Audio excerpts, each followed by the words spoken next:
Oh, what's going on, YouTube? It's Train Maxer again. I've noticed Sydney Watson has been popping up a lot. Chronic and Hammerhand have both responded because she's put out a video talking about hating on the red pill, which is fine. But anyway, I went to her channel to try and find that video, and I found a different video I'm going to respond to. She's complaining about the consequences of equality, so we're going to respond to that. But before, I think she's Australian, isn't she?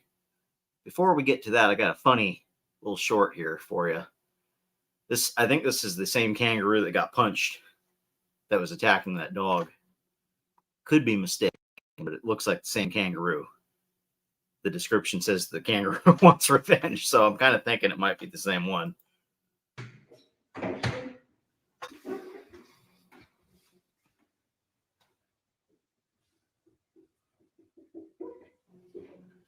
The claws on that thing. Scratch my window. Don't scratch my window. It's like I'd be concerned about that with them claws. Look how muscular this guy is. Oh shit.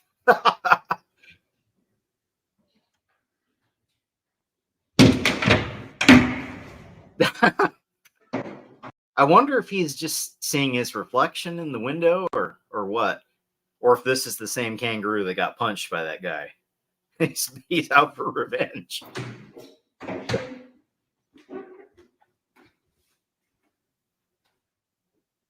Dang, look at these claws. Yeah, I wouldn't want to fight one of these guys. Don't you scratch my window.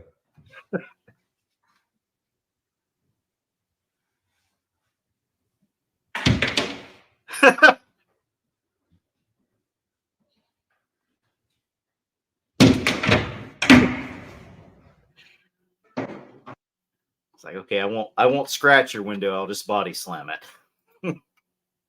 Thought that was kind of funny. All right, let's get to the main event.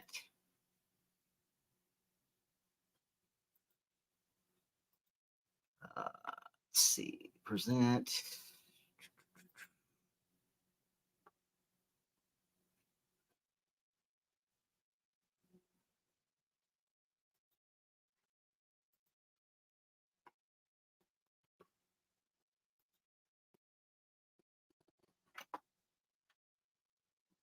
Welcome, Zombie Bomb. Hey, I seen Chronic made you the head baker of the warband. Congratulations. All right, let's get to the video. Sydney Watson here. Equality is over. I don't think I can take any more of this. I don't know how much more your voice I can take, Sydney. Let's see. Can we? Oh, it's not a mobile. I can't skip for it. Hi, my name is Sydney. Welcome back to hell. And sponsored by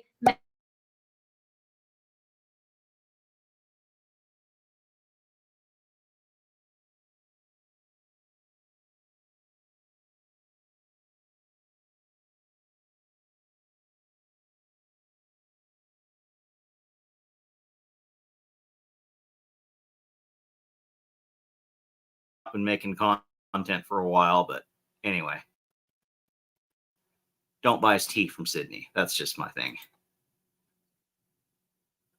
Let's see. I think that's and this increasingly aggressive push to include trans-identified individuals in female spaces. And I won't lie, every time I talk about it, I end up feeling like a broken record because it's mostly just me banging pots and pans and shouting that sex is immutable and women's spaces need to be protected. It's all very bad and not good. But we find wow, crazy eyes, huh? I can't precisely zoom in here. Going down, particularly here in the United States, that are going to have massive consequences going forward. And although, like I have mentioned previously, I know a bunch of people are very burned out when it comes to this issue, I would be remiss if I sat back and didn't address it. Because I think we are seeing the erosion of sex-based rights happening in real time. And I don't like it. I personally believe Well, you don't like it, but you believe women should vote, and the majority of women voted for it. I mean, Joe Biden is the president. I didn't vote for him. Obviously, you didn't vote for him, but a majority of women did vote for him, supposedly. Believe, along with, I'm assuming, a lot of you, that the mockery of women and womanhood has been happening for quite some time. But now it seems to be accelerating at an alarming pace. And even in the last month alone, event after event after event has taken place that has demonstrated, at least to me, that these governments and judicial bodies are just not remotely on our side. To date, we have been ridiculed. Oh boy, what do we have here? Is that Dylan? That looks like could be Dylan Mulvaney. I don't know. That's kind of funny.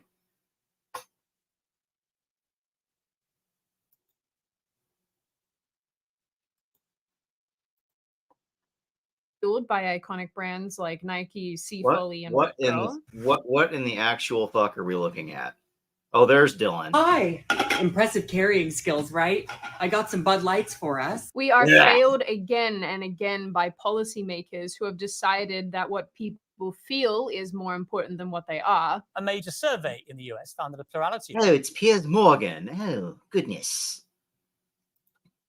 of people aged 25 to 34 now think using the wrong pronouns should be a criminal offense. We have been betrayed by the medical system that has trivialized our complex biological processes. We already having technical difficulties. I just restarted this damn thing.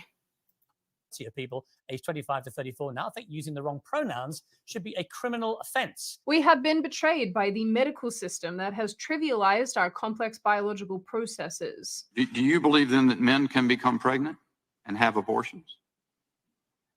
Yes. Black and indigenous.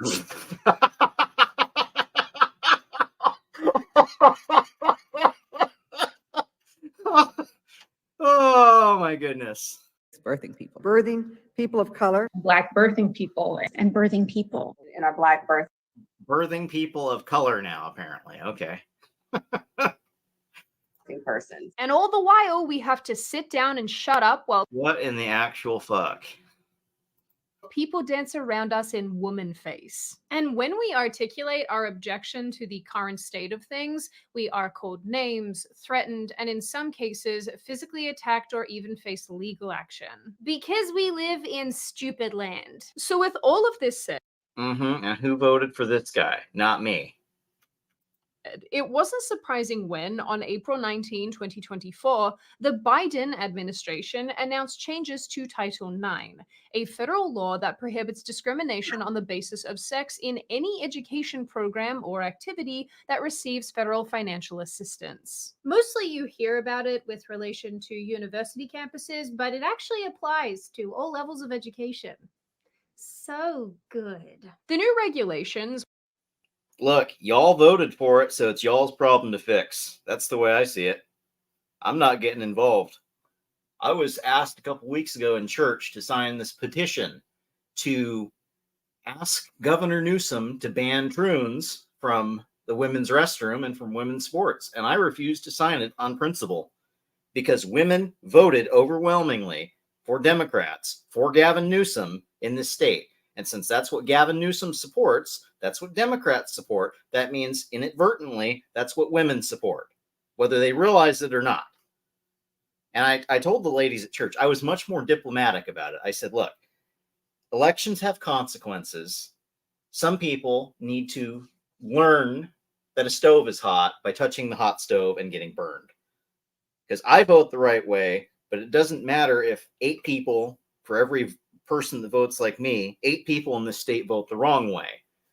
And it doesn't matter how many petitions I sign, it's not going to change. So that's where I'm at with it. Which will go into effect in August, stipulate a I don't like it, but I can't change it myself. So bunch of things, but importantly, prohibit discrimination based on gender identity as well, effectively stripping away protections afforded to women under the law that have been in place for like actually decades. It also protects students against discrimination based on pregnancy or related conditions, sexual orientation, and gender identity. And I realize to some of you that might sound dramatic, but all of this means that under these new rules, trans-identified individuals will have access to women's bathrooms, locker rooms, scholarships, and will be able to participate on women's athletic teams, just to name a few things. Some there we go, Leah Thomas. Well, like I said, women voted for it, so it's kind of their problem to fix. have also said that the use of preferred pronouns is now mandated and will be enforceable. The administration will try to obfuscate all of this, but what it says is it will become a federal offense if you do not allow boys to use girls' bathrooms, locker rooms, and other private spaces starting as early as elementary school. It will be a federal offense if you do not use pronouns that are preferred by an individual. I don't mean to alarm you guys, but we're getting to Canada levels of stupidity here. I don't care if it's a federal offense. I'm going to do what I'm going to do. I'm not calling you a they if you're one person. The only way I'm calling you a they if you're one person is if you first tell me how many demons are possessing you. And I'll accept any answer of 2 or more, or the word legion will also be acceptable. Then I will refer to you as a they. Otherwise, I'm not addressing a singular person as they, because it's not correct. The only way I'm going to refer to you as they is if I'm talking about your property. That's theirs, that whatever that object is. That's the only way it's correct. Always wonder what the line is on this type of thing. Like, what if my pronouns are ooga booga? Can I force that on everyone? Can I make Ooga booga? Wonder who's living rent-free in your mind, Sydney. I believe it's pronounced oonga. Oonga. everyone ooga booga at me? Is this how it works? Honestly, I don't want to get too in the weeds with the Title IX stuff because there's a lot to it, and some of it is going to affect men as well, very negatively. But the point that I want to make here is that when legislators step up and decide to put sex and gender identity on the same playing field in the same league, we're gonna have a bad time. And that is already playing out over and over and over again. And the first example I want to give you directly relates to this Title IX nonsense. And as long as we're gonna be talking about a bunch of terrible nonsense, you can lighten up the experience with a yummy bowl of cereal thanks to— No, Sydney, I think Americans eat way too much cereal. We're going to skip over your cereal ad. I think that's why we're all so damn fat. All right. Flavors. Not too long ago, a video went viral that showed a middle school shot put event in West Virginia. In the video, 5 female athletes are shown stepping out of the competition, refusing to compete against a transgender athlete called Becky Pepper Jackson. In the footage, when each of the girls is called to compete, she steps into a cement ring on the ground, but instead of throwing the shot, she instead does a loop and then steps off of the field. The girls apparently also did this for the discus event. Now, I think it's worth acknowledging that for adults alone— Well, there you go. If you want to change, you're not happy with what's going on, you need to step up and make a change. I mean, that's the kind of stuff young ladies are going to have to do if they don't want troons competing in their sports, is not participate. It takes a tremendous amount of courage to walk away from opportunities and the sports they love in order to say no more.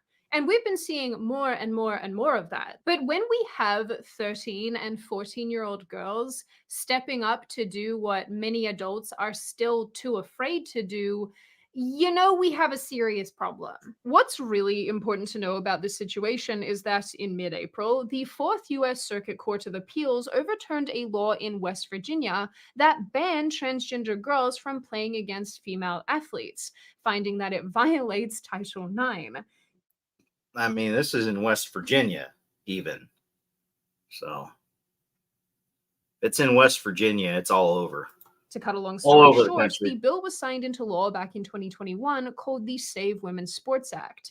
It basically set a requirement that any official or even unofficial school-based athletic event would decide the athlete's participation based on their biological sex, as listed on their birth certificate issued at the time of their birth. So none of these birth certificate changes count after the fact. My apologies to the weirdos on TikTok who are going to cry now. Something amazing came in the mail today. What It's my in new the- birth certificate. What in the actual fuck? Identifies as a they, them. It's got the bull ring in the nose. Got a bunch of fake up on. What the hell? That shows my name, how it is now, and one of my absolute State of Michigan. Okay. So this is one of the people that is going to be giving Frost a hard time. And, you know, it's a felony to call him the wrong pronouns up there, apparently. So favorite parts is that my sex designation has been changed from female to an X. The X is an so you're a social media platform now? and you're the short bus of social media, by the way. all-inclusive marker, and it just makes me so happy. Womp womp. Feeling a little This is mean dumb. today. In February 2023, Becky Pepper Jackson wanted to try out for the middle school's track and field team, leading to the appeals court temporarily pausing the state ban preventing transgender students from joining girls' sports teams. The judge who overturned the law for Becky Pepper Jackson, Tom Haytons, I think. Becky Pepper Jackson. Why does it sound like a stripper name? I'm sorry. That doesn't. I don't know. I said that correctly. Continuing on. Wrote, the defendants cannot expect that Becky will countermand her social transition, her medical treatment. In West Virginia, too. It sounds like a West Virginia stripper name. We still streaming? Let's see. Yes, we are. 4-0 Raisin is here. Hello, Raisin.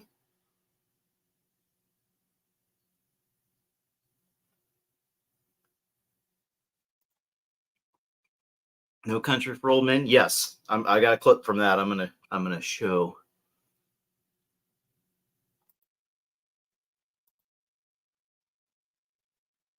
I say we desegregate sports. It's funny to watch troons mock women in sports, so they lose so bad. Yeah, I agree.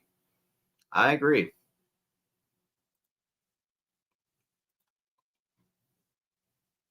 So if I put a bow in my hair, I can. If I put a bow in my hair, I can be a wood famous athlete, world famous. Yeah. Yeah, Raisin, you can. World famous woman's athlete. And all the work she has done with her schools, teachers, and coaches for nearly half of her life by introducing. I mean, here's the thing. Sydney Watson believes women should vote, right? So isn't that equality? So let me ask you something, Sydney. All right. Let me ask you something. If the rule you followed brought you to this, of what use was the rule? You could have the money. Yeah, it's not about the money.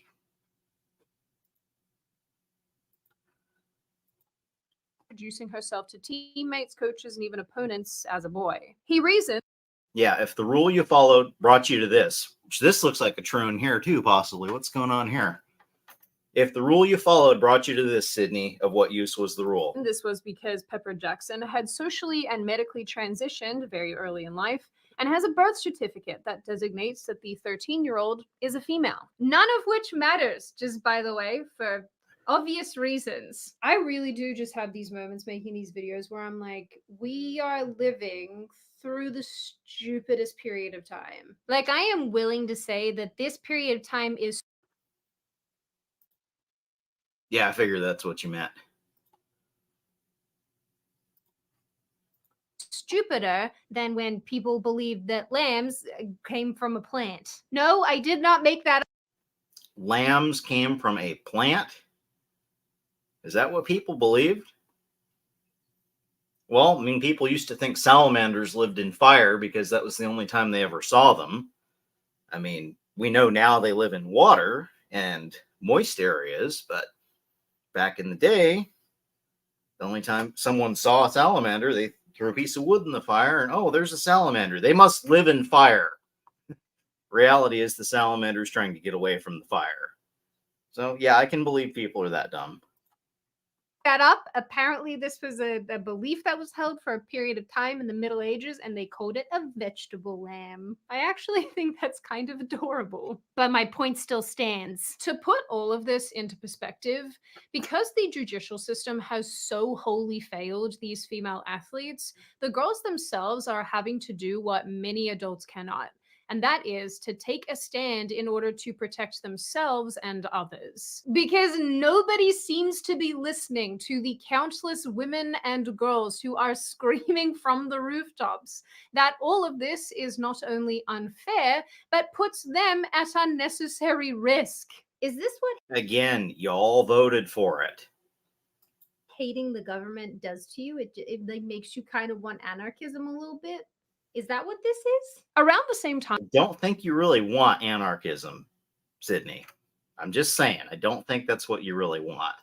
that all of this was going on, another clip of a trans-identified track and field runner called Aiden Gallagher from Sherwood, Oregon, went viral after it showed the child absolutely smashing female competitors. Gallagher won the girls' varsity 200-meter and 400-meter races only days after dominating Heat 1 at the Sherwood Need for Speed Classic event. In a now-deleted interview after one of the races, Gallagher expresses that the goal is to be the top in the state in the girls' events. Just to be clear as well, it seems like most of the information about these races has been scrubbed from the internet, probably because people don't like seeing girls getting beaten in their own sports like this. But there are some screenshots and whatnot floating around if you are interested. But we're all equal, right? Aren't we all equal? That's what most egalitarians think. Yeah, does this look equal? Biological male, all the females are not even on the screen yet. And 400-meter races only days after dominating Heat 1 at the Sherwood Yeah, we're equal, huh? Need for Speed Classic event. Look In at a that. now-deleted interview after one of the races, Gallagher expresses that the goal is to be the top in the state in the girls' events. Just to be clear as well, it seems like most of the information about these races has been scrubbed from the internet, probably because people don't like seeing girls getting beaten in their own Gee, I sports like wonder this. why. But there are some screenshots and whatnot floating around if you are interested yourselves. Here's the thing. I'm not interested enough to look it up, but anyway. Right. And I know that I'm a broken record at this point, but I really do think that this needs to be said and reiterated again and again.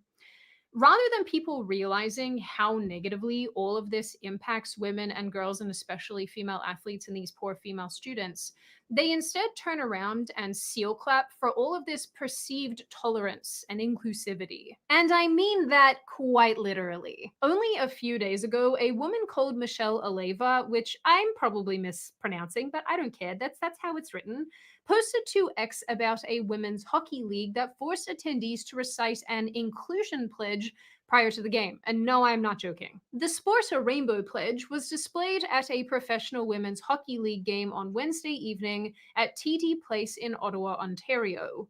In her post, Aleva wrote, "I went to a professional women's hockey league game last night. Before the game, the audience was asked to read the following pledge out loud together. Part of the intention is to train the audience, which was full of young girls, to accept boys in their sport and to vilify people who don't." The pledge itself read, "I understand that all athletes, coaches, and competitors deserve to participate in sport free of judgment. I will help by speaking up against hateful speech and actions in my sport." Yeah, not gonna. Again, y'all voted for this shit. Y'all voted for this shit. I don't hear you saying, hey, maybe we're too stupid to vote, Sydney. I don't hear you saying that. I hear Pearly say that once in a while, but I don't hear very many people like you that claim to be conservative saying that, yeah, women are kind of dumb.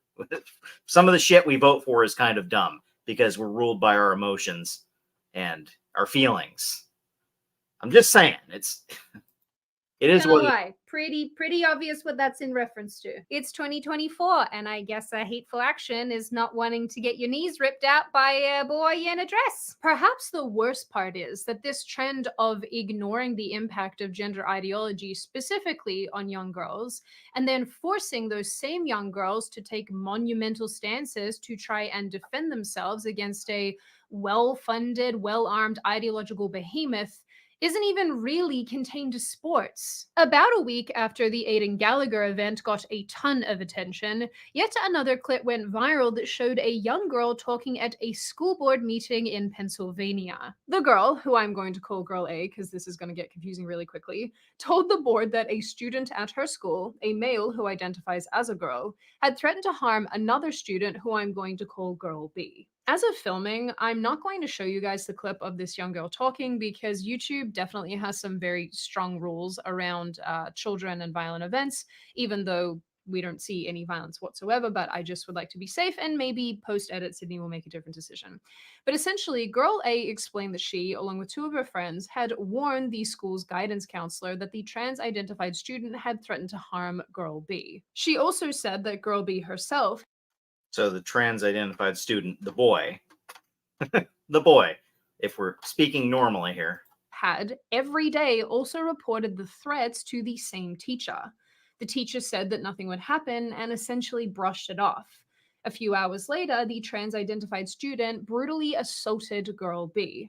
Girl A, speaking at the school board meeting, said that she was second on the trans classmates hit list and tearfully spoke about witnessing Girl B being brutally attacked and the aftermath of watching her friend's blood basically get cleaned off of the room where she was attacked and off of the floor and everything. Towards the end of her testimony, Girl A gets very choked up, and honestly, it's really hard to watch, explaining that she shouldn't have had to watch the event that unfolded, seeing Girl B bloodied and harmed and getting basically taken away by the adults. I know this is going to seem like a really obvious statement, but it is actually ridiculous that we have gotten to a point where we are allowing young girls to not only lose out on opportunities, but to even be demonized and assaulted and traumatized in the name of tolerance. Not to mention expecting these kids to have to stand up in the first place because adults can't and won't.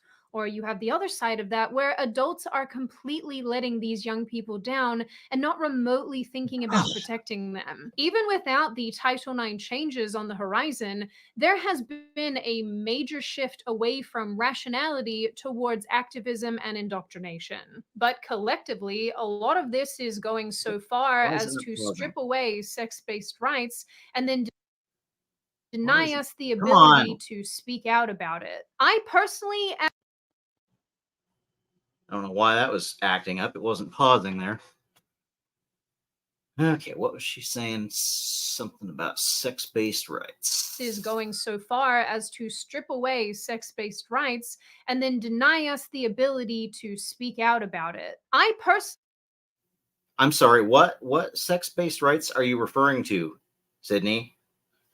I'm just curious what rights that you think that you have as a female that are being stripped away from you because transgenders are now in your sport or whatever it is that you're bitching about. I'm just curious, because isn't this equality? I mean, this is, you know, again,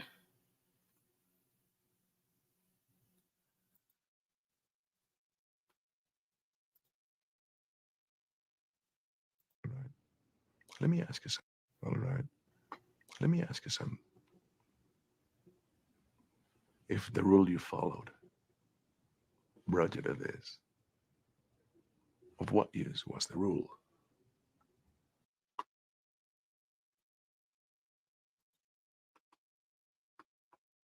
yeah, if the rule you followed, which is equality, brought you to this, of what use was the rule?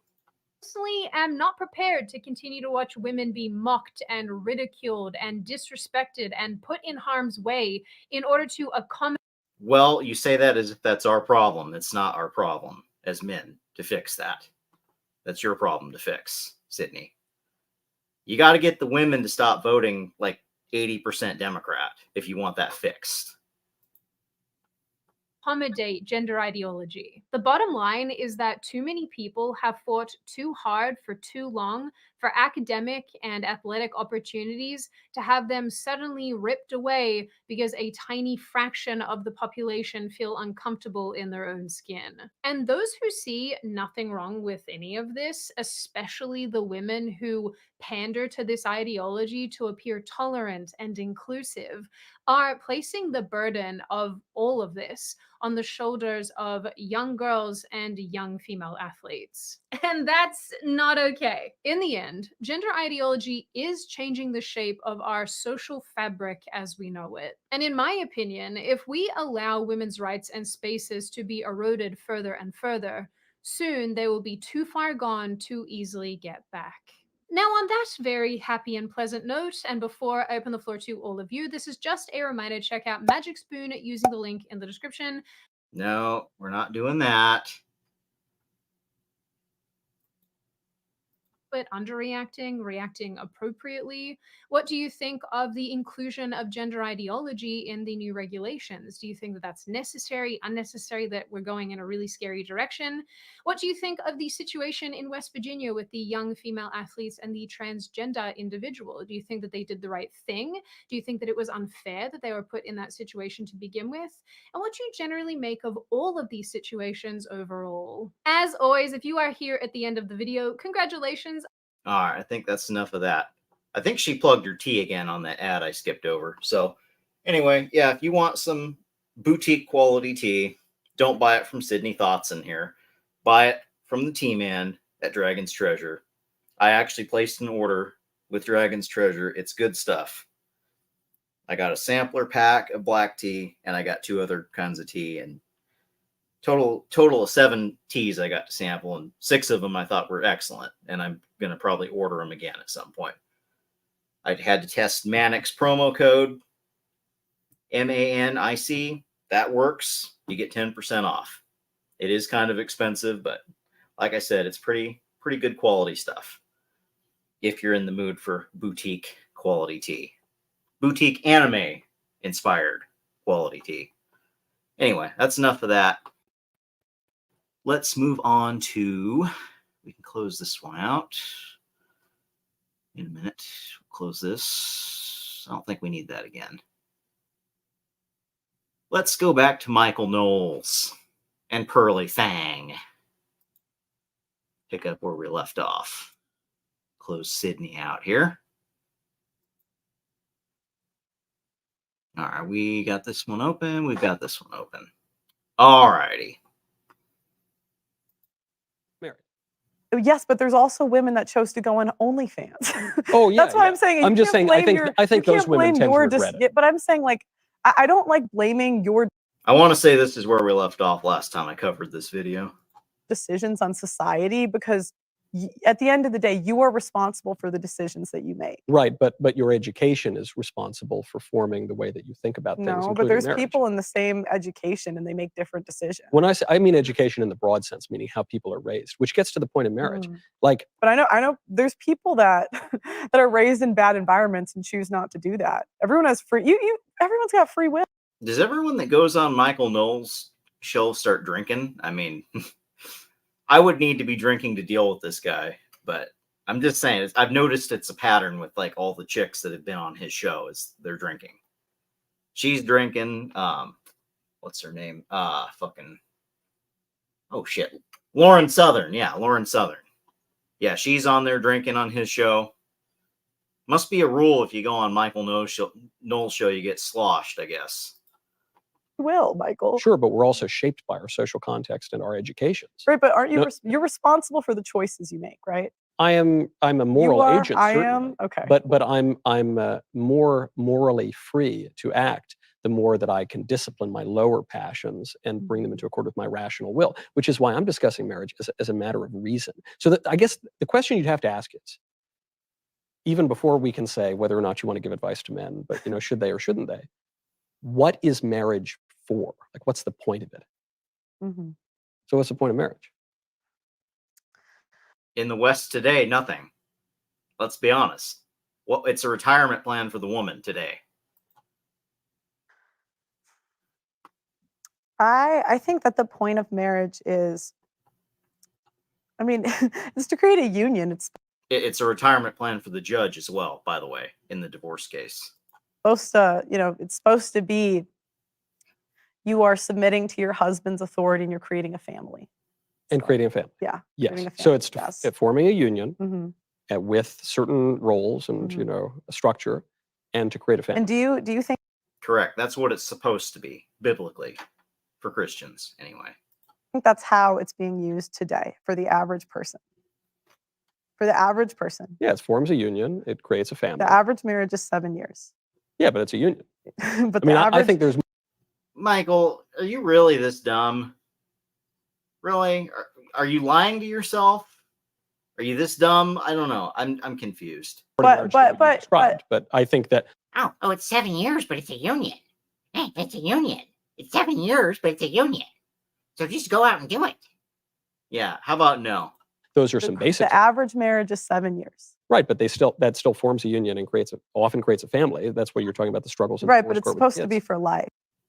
Yeah, and I'm sure some of your bosses, some of your direct superior in your company, I'm sure some of his probably relatives make a lot of money dealing with the divorce cases that result. I'm sure that's why you're out here shilling for men to get married, so that your boss's relatives and friends and whatnot stay employed indefinitely. Oh, we got the spinning wheel of death. Maybe I said too much. I Not for agree with now. that. I agree. And that's what I say. It's not about what ought to be. It's about YouTube, I didn't say the Small Hat Tribe. I didn't call Ben out by his last name. I didn't do anything. Come on. Don't give me the spinning wheel of death. what Let's go. is today.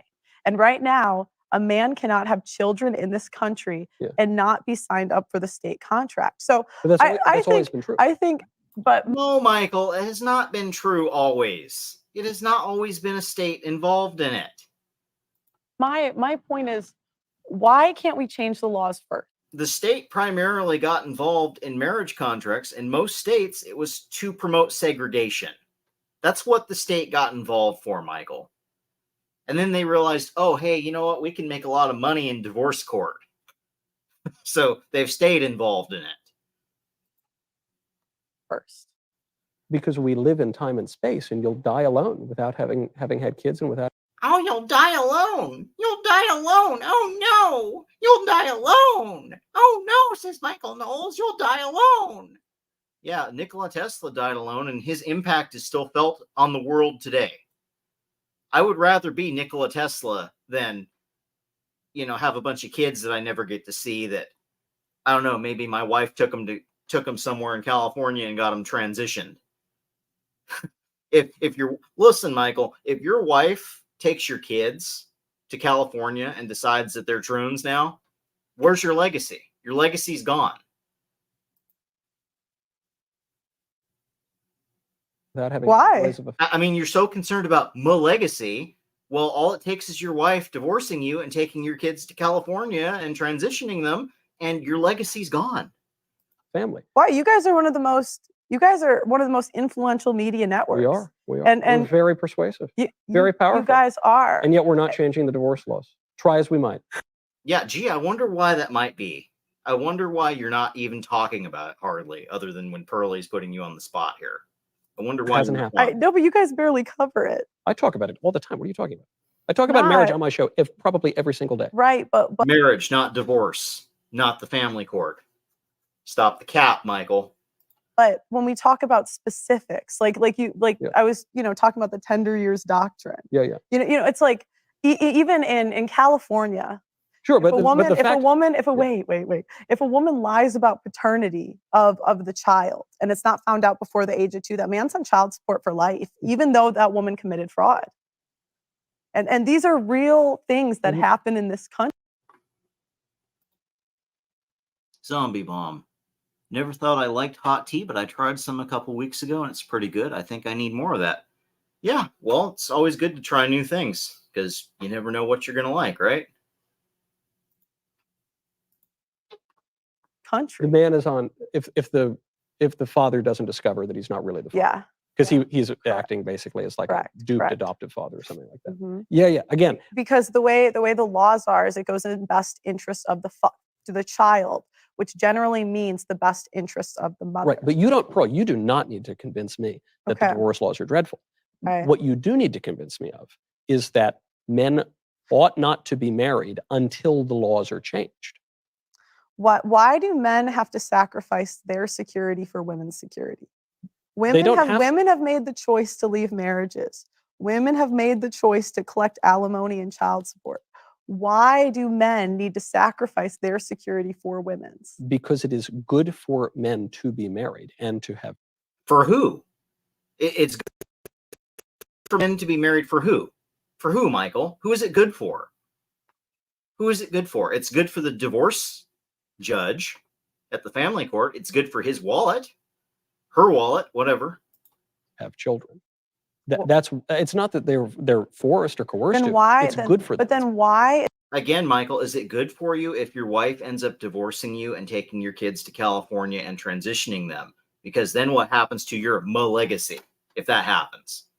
I'm not saying that will happen. Maybe you married a good Christian woman. I kind of doubt that since she doesn't even share your last name.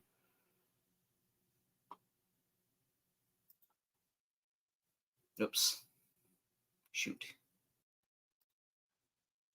I'm gonna play Why this is the while reputation of marriage I'm pull that up while I play so this. bad? If this was a great product, Yeah, I don't think Michael, it's so bad. If this was I think it's the most popular institution in human history. Because no, that's not true. Because you're out of touch. Why do we have phrases? If it's so popular, why is it going down? Why is there such a record low number of men getting married? If it's so popular, Michael.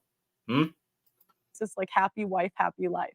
Why do we have phrases like it's cheaper to keep her? Why are those like we don't? These aren't made up, Michael. Right, they're kind of funny little jokes about marriage, which is the enduring institution, Right, the but why popularity of which is attested to by its permanence throughout human life. True? Why do they ring true? They don't really ring true to me. Happy wife, happy Not life to is you, but we're that's not- a happy wife, happy life is a recipe for a terrible marriage. We agree. Yeah, we agree. Right. But it's kind of a joke. I mean, we make little jokes about that. In the Henny Youngman line, "Take my wife, please." I might use But that why line, is but I that don't mean funny? it. Why is that funny? Because it rings true. Because it's ironic. Quite the opposite, No, right? It's but- funny because it's ironic. No, it's funny because this stuff rings like I just. Yeah, it's okay. true. You bicker with your spouse sometimes. That's the truthful part. Mhm. The ironic part is you don't actually want to give your wife away. Take my wife, please. Okay.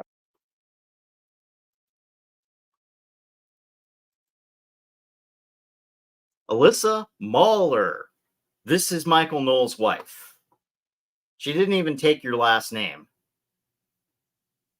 Just saying. And you guys have 2 sons. Okay. So imagine, Michael, Alyssa wakes up tomorrow and she says, "I'm not happy and I'm leaving you. And oh, by the way, our sons are troons now. Our sons are actually your daughters, and you're a bigot for not recognizing them, and I'm taking them to California and I'm transitioning them." What are you going to do about that, Michael? I know you think that's never going to happen, but it could happen. I mean, you're such a conservative, you couldn't even convince your wife to take your last name. Like, I would not marry a chick if she was refusing to take my last name. If she's like, "Oh yeah, I'll marry you, I'll give you 6 kids, I'll be traditional, I'll cook, I'll clean, I'll do all this, but I'm not taking your last name." Well, no deal, Mr. Conservative. Okay. Well. Right. But okay, it's cheaper to keep her. That's a phrase, right? Yeah. Why does it exist? It exists because divorce laws are so bad, and that's Okay. what the joke is about. Okay, so again, if the marriage contract is so good, why do you have to convince men to sign up if they're getting such great benefits from marriage? Because we live in the reason that we need to convince people to get married is because liberalism has inculcated in people. Oh yeah, it's all liberalism, huh? It's all liberalism's fault. Okay. An extreme individualism and an extreme The liberals today are all about communism. What's individualistic about communism?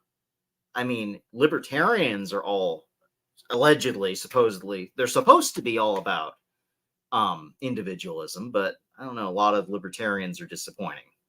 A lot of so-called libertarians are kind of disappointing. subjectivism that disconnects their actions and their interests from reason and objective reality and the common good. That's the actual reason why. And it's not just pertaining to marriage. It pertains to building up wealth. It pertains to duties that are owed to the family, to the community, and to God. It pertains to all aspects. Building up wealth for who? So your wife can take it and share it with the divorce court judge? Aspects of public life. It's not just marriage, but because marriage is the fundamental.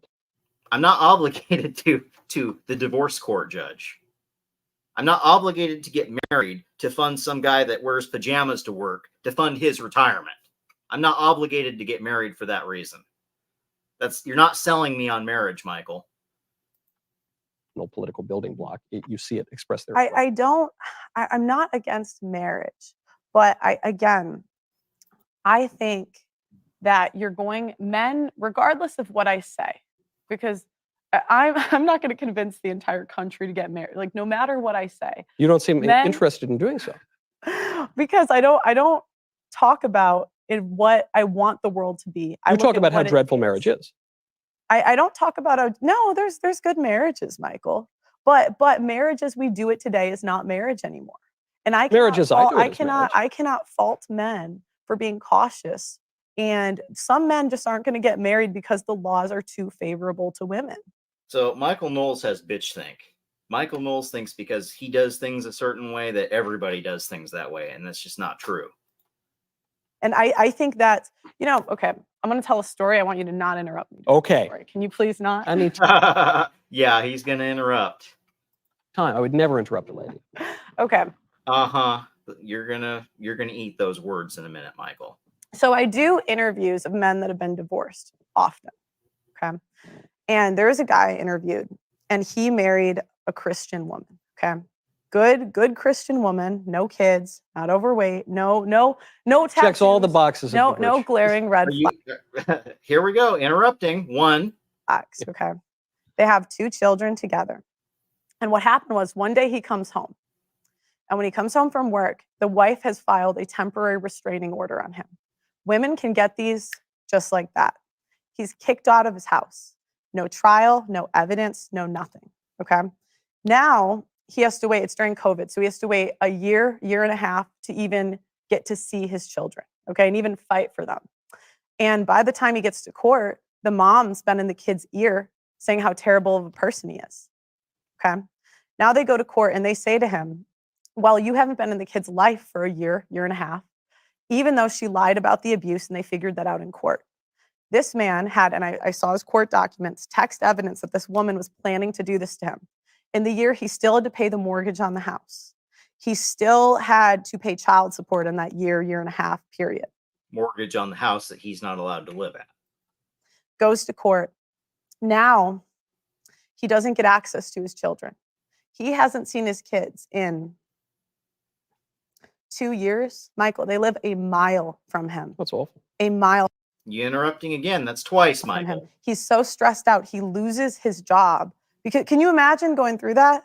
And he's an average earner. He's not like, because I've interviewed men that make, I interviewed a guy from Texas. He spent $1.5 million on a divorce. He got his kids every other weekend. And these are real things. And Michael, the saddest thing that you see is a man. Not kind of interrupting a third time. I've interviewed so many men that I would not be surprised if they committed suicide in the next year, because the woman has completely ruined their reputation. She's called him an abuser, all of this stuff. So his friends, it's completely different with his friends. His kids think he's the bad guy. He's out of money, and he has to start over at 40, 45, 50 years old. And men are 9 times more likely. What do you mean start over? I'm Michael Knowles. I would never interrupt a lady. 4 times later. There we go. 4 times later. I would never interrupt a lady. 4 times later. Here we are. Start over as in money. Like he has to start his life over. They're wrecked. They are wrecked in these. And the problem is in family court, it's not based on evidence. It is not. It is based on a balance of probabilities, meaning it is more likely that he did it than he didn't. Yeah. And women are not. Yeah, meaning the family court isn't legitimate. That's not really what a court is for. Balance of probabilities. It should be based on evidence, not he said, she said. Punished for falsely accusing men of abuse because they've changed the definition of abuse. And we believe her because she's, certain gender. abuse. And these are, even if it's 5% of men that this happens to, let's say out of 100, this happens to 5%, even in the Christian churches. You know, I would never, if I got on a plane and there was, and there was a 20% chance of I get to paradise and there's a 5% chance of it crashing. Pearly, I'm just curious with your math here. What are the other 75% chances? There's 5% chance your plane crashes and a 20% chance it's going to, I don't know, Bora Bora or Tahiti or somewhere. What are the other 75% chances? Where does it go then? I'm just curious. Your math isn't adding up here. I'm not.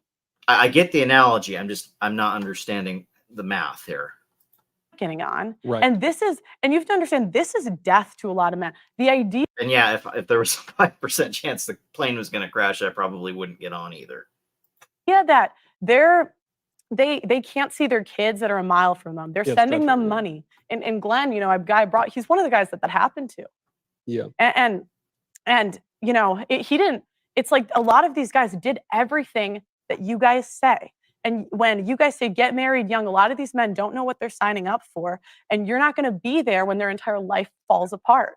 I interview them on the other side.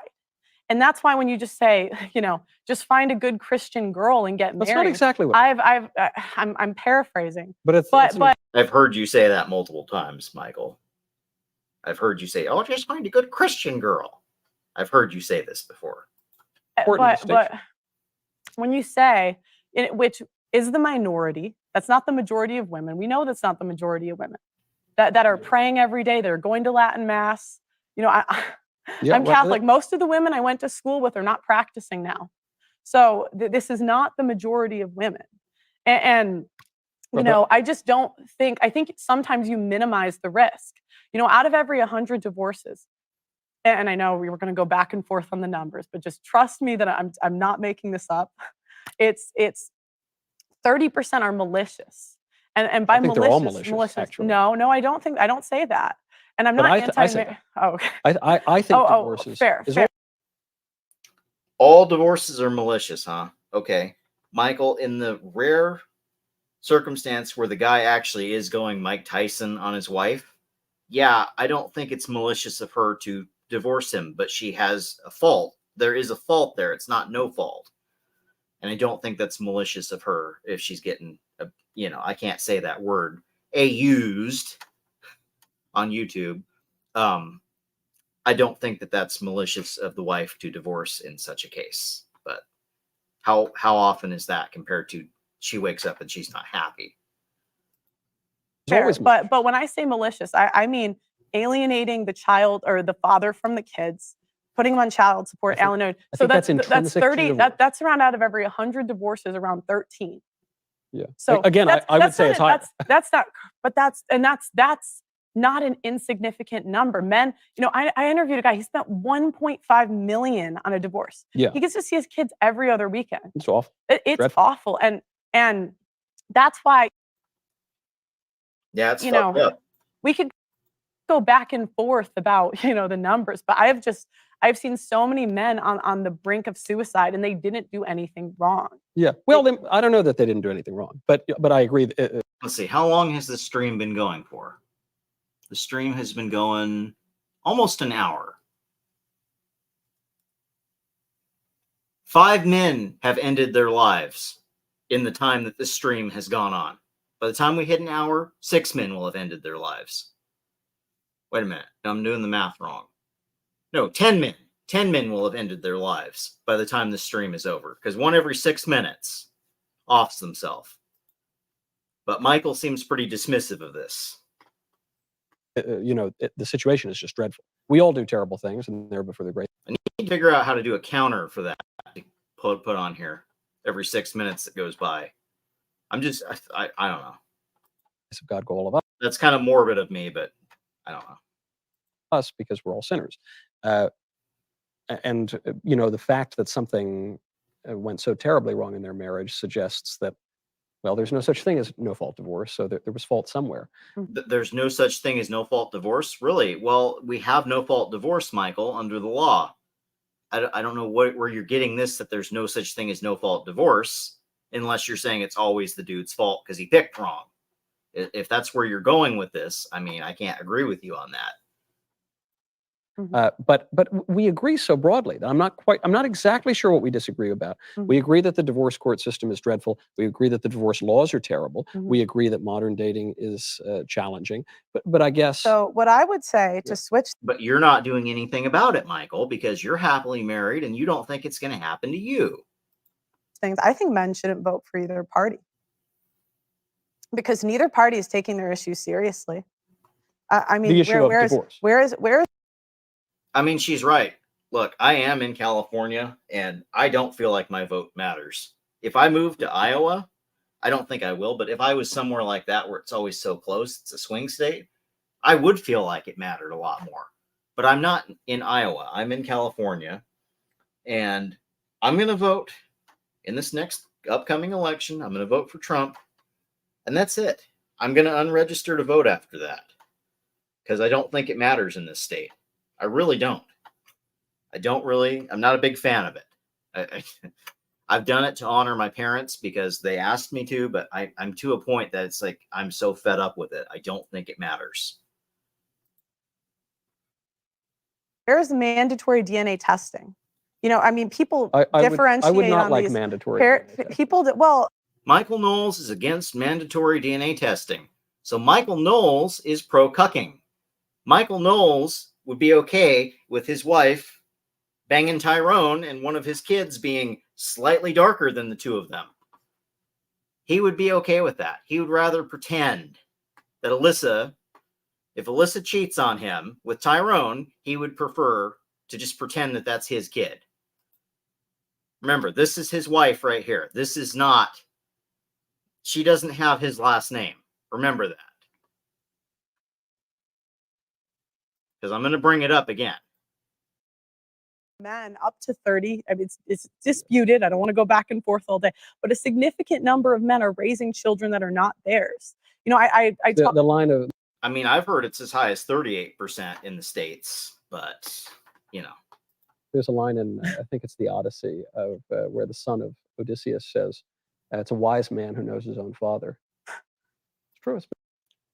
What does ancient Greek poetry have to do with our modern society, Michael? It's been true for a long time.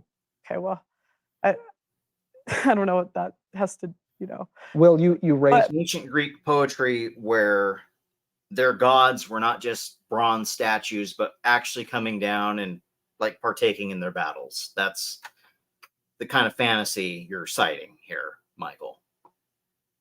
You're citing that. And I don't know. I'm just saying that. the question of paternity, and I'm saying this has been a longstanding trope in the Western tradition. Go back to the earliest days. But my point is they're not taking men's issues seriously.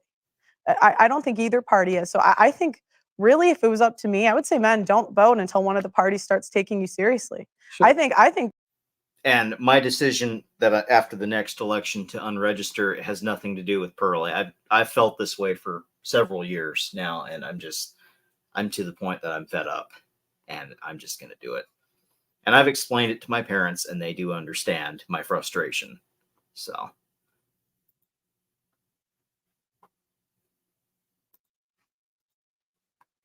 I think the left should try to buy him, not buy him, but like, you know, if Biden came out tomorrow and said, hey, we're going to make divorce and family court more fair. We're going to, you know, we're going to do mandatory DNA test. You might disagree with that. I wouldn't like that. Okay, well, I find that too. Yeah, Michael would rather be cucked by his wife, is what he's saying. He would rather raise the bull's kid, is what he's saying.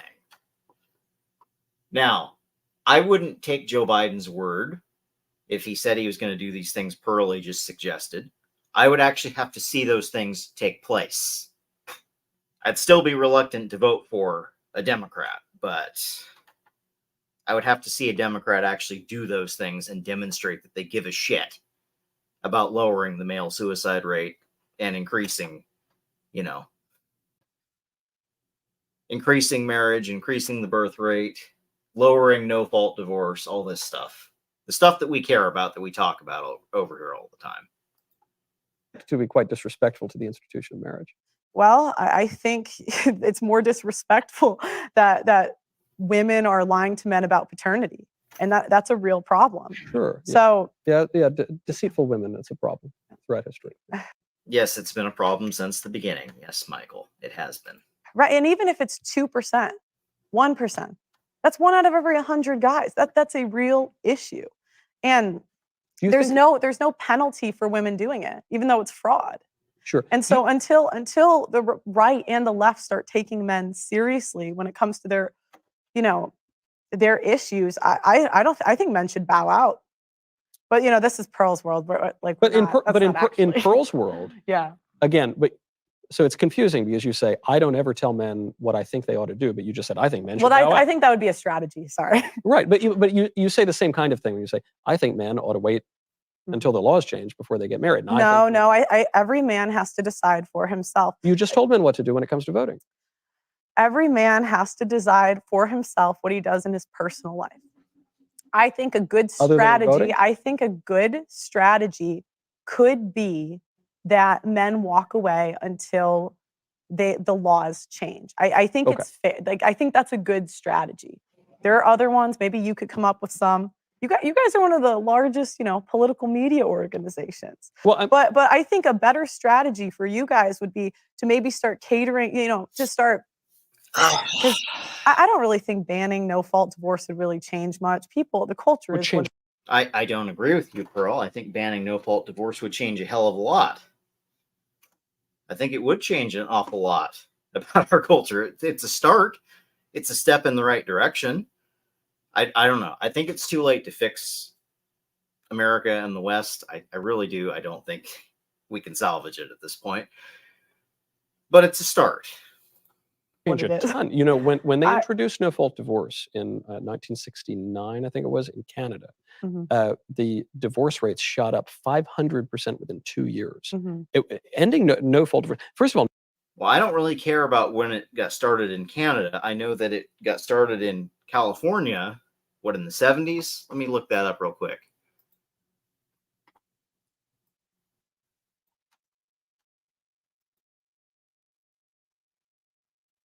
No-fault divorce in California. When did it start? Oh, 1969.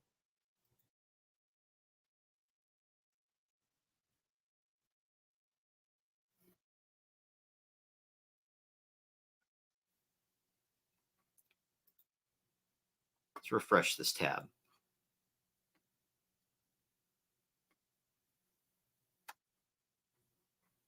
Okay, AI, say that again.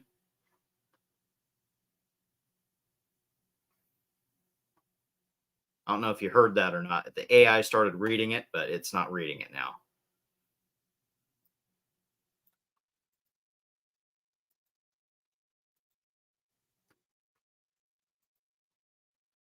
Let's try that again.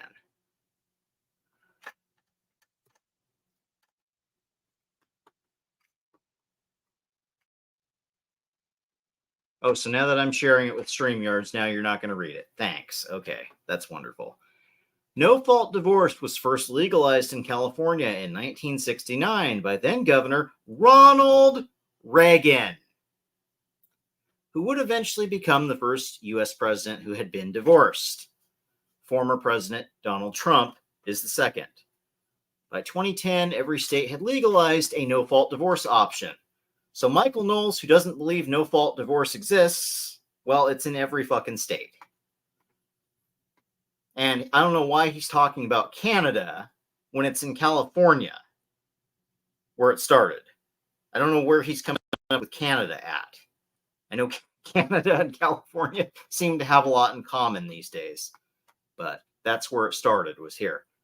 And my grandmother took advantage of this in the 70s to divorce my grandfather and to drag my father all around the country because she decided to marry Hawaiian Air Force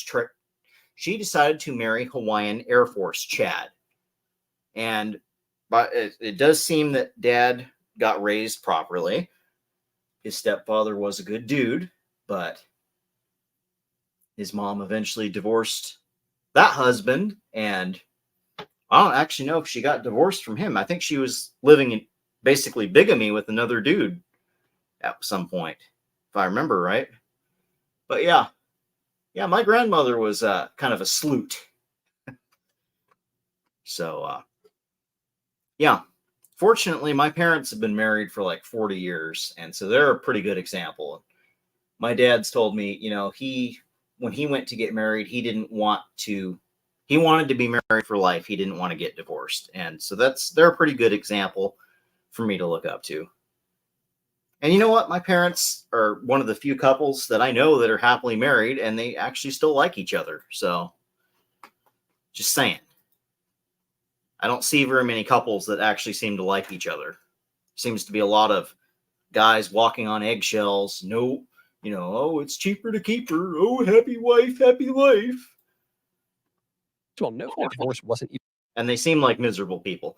Okay, Michael, so we just debunked what you just said about no-fault divorce being in Canada first.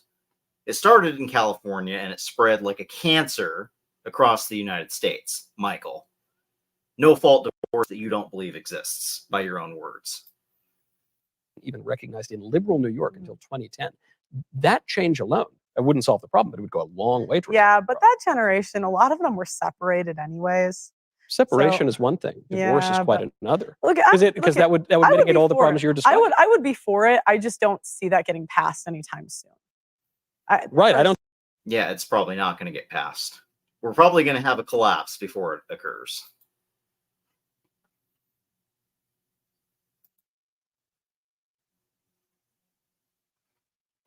One hour and 6 minutes. So in the time this stream has been running, 11 dudes have roped themselves. I don't see any of these laws getting passed. That's why I'm But telling men that's- don't put off your life and put off having a family until the laws get passed. Well, I think we would have a lot better chance of getting them passed if that was the number one issue you guys were talking about. If that was the number one issue. It is. that- It is. I don't think I'm exaggerating. Okay. It might be the number one issue I've talked about. I mean, I was just at CPAC, and I got in all sorts of trouble for saying that the way that people describe marriage these days is Right. wrong, and marriage is a lifelong union between a man and a woman. Right, for the but good of you would agree it's not how That's what it's supposed to be. It's not what we practice in this country. it's practiced today. it is right? how it's practiced by the people who have Would you would reasonable marriages. agree it's not how it's practiced today, not in the special religion, but by and large? Again, when you say special By- religion, it seems to me you're trying to marginalize the Catholic faith or other faiths. I'm Catholic. Seems like you're trying to dodge the question. I suppose, but I think you're marginalizing it anyway. But religion is just a habit of virtue that inclines the will to give to God what He Right. deserves, right? So it's just kind of the way that one. Sorry. The reason I say that is because I grew up in the Catholic faith, and I don't think that exempts men from the risk of getting married. One girl I interviewed, she was from a Latin Mass, like one of those communities, and she had horrible parental alienation. I mean, her mother, there's a whole book that it's called How to Destroy a Man. And it lays out the framework exactly for how women can legally destroy a man, take his assets, take his children, and ruin his reputation. I wouldn't recommend This is a reading step. it. This is a step. Oh yeah, your enemy writes a book explaining exactly what they're planning and how they're going to go about things. But Michael says, don't read the book. Don't read the book. Don't try and understand your enemy. That makes all the sense in the world, Michael. No, I've read it. No, I mean, not for that, but it's like a step-by-step guide. And this mother did it. And this. I mean, Sun Tzu told you, hey, if your enemy publishes books or even poetry and it falls into your hands, you should read it so you get a glimpse into your enemy's mind. This was in a Latin Mass, like Orthodox community. And that's why I say. Yeah, again, and there seems to be an unwritten rule that evildoers have to follow, that when they're planning to do something horrendous, they do seem to have to write it down. I don't know why, but that seems to be the rule that evildoers follow. Like all these elites that run the world, they always write white papers. They always write books saying how much they hate the masses and want to reduce our number by like 90% and stuff like that. And I don't know why they have to write these books. I mean, ego, I guess. I don't know. But for whatever reason, they always seem to write it down. And Michael says you shouldn't read that. You should just go on, just go get married, just go to church, find a good Christian girl, don't worry, there's no divorce court, because I'm Michael Knowles and I say there's no divorce court. Because of these terms are sort of ambiguous and contradictory even in this case. So I'd be curious to see the actual case. Well, that you're describing. I guess what I would say is sometimes women have feelings about religion at 22, and at 42 they change. And there's no consequence for women leaving right now. People change their minds at any given time. Yeah, a lot of times they're riding the CC at 22, and at 42 they're like, oh, well, where's the good man at? I'm ready to settle down now. I want to have some kids now. Now that I got no eggs, empty egg carton, I ain't got no eggs. Correct. But in fact, they're paid to do so. And so I will never shame men for making a decision that's right for them. But you're going further than not shaming them. I think we've gotten to the point where you've said it's at least a good strategy to walk away from the institution of marriage until the laws have changed. You just said that. I say, do whatever you want, guys. But no, I said, regardless of what I say, men will walk away. So let's establish men won't listen to Pearl, as you just said. Let's establish that you think men ought to make their own decisions. Yeah. We've long established.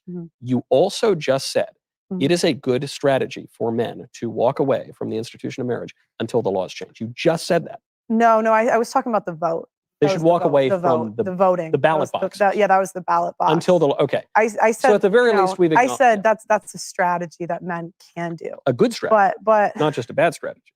I mean, how else? I mean, what have conservatives succeeded in conserving the last 50 years?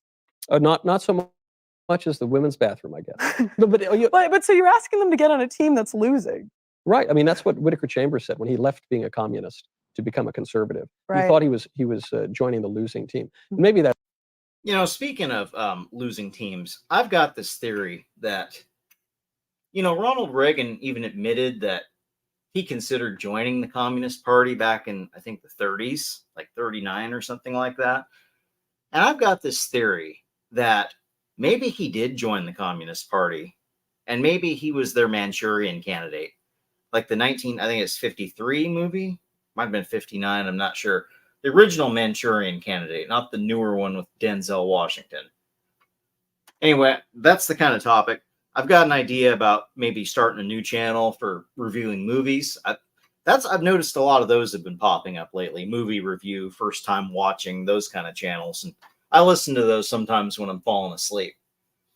And anyway, I've been thinking maybe I'll start one for, kind of reviewing movies, but with kind of a red pill MGTOW perspective, viewing the movie and reacting to it. That probably won't be on YouTube. That'll probably have to be either, I don't know if Rumble is the place for that, or Locals or something of that nature. But that's an idea percolating in my head these days about reviewing that kind of stuff. But anyway, that would be where I would get into that, reviewing my theories about Ronald Reagan and possibly being a Manchurian candidate. Because looking back with a red-pilled lens, it sure seems like Ronald Reagan did a lot of stuff that, kind of paved the way for the commies to be running rampant now. Maybe that's the case. I mean, in the long run, we're all dead, and the world's going to fall to pot, and then the second coming will occur. But that's not an excuse to avoid doing what is just. And my neighbor that I go to church with, he's in pretty rough condition. He's, I think, like 93 or something like that. He doesn't want to do any physical therapy or any of that kind of stuff. I think he's recovering from, I think his hip got broken or dislocated or something. He's recovering from that, but he hasn't been showing up at church lately. And kind of his whole attitude is, oh, well, the Lord is coming back pretty soon. So, and my thought is, well, maybe that's true, but maybe it's not true. Maybe the Lord needs you to be here for your grandchildren and your great grandchildren that are running around.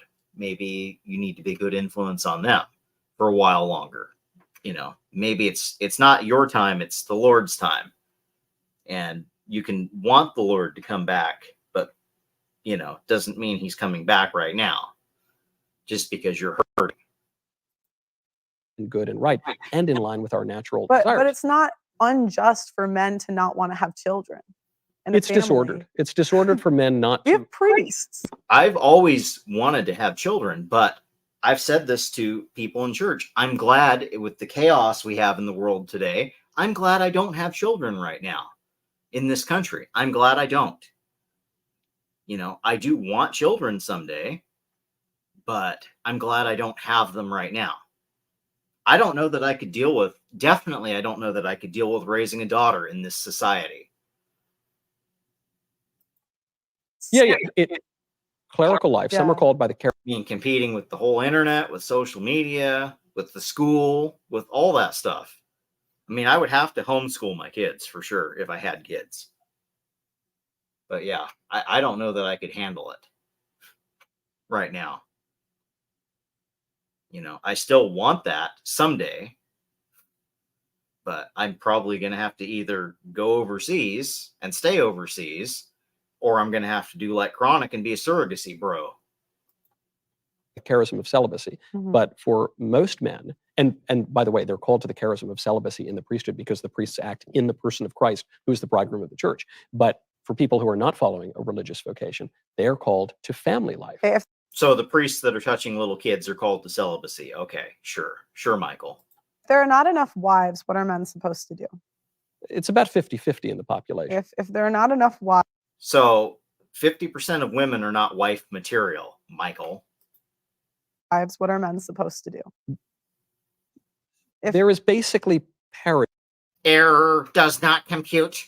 Tread cuck mind brain does not compute. Error 304. Error does not compute. Between men and women. So there are enough wives. Okay. No, Michael, there's not enough wives. Look, Radical Against Defeat talked about this in a stream about a week ago.